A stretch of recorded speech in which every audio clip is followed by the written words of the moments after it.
గులా పూల దండలు తెద్దాం రా గలి గలి లొల్లి చేద్దాం రా గులా పూల దండలు తెద్దాం రా గలి గలి లొల్లి చేద్దాం రా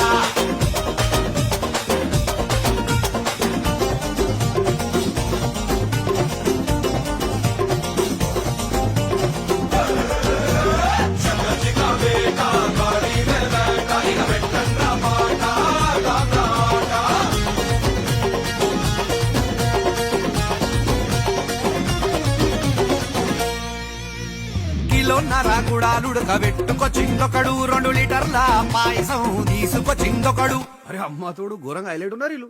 మనం ఏం చేద్దాం గది కూడా చెప్పాలారా? అరే మనం పులిహోర తెద్దామా పులిహోరల పల్లి లేదామా? మనము పులిహోర తెద్దామా పులిహోరల పల్లి లేదామా? ఒకడు డప్పులు పెట్టిండు ఇంకోడు డీజే పెట్టిండు డిల్లం బల్లెం పెట్టిండు.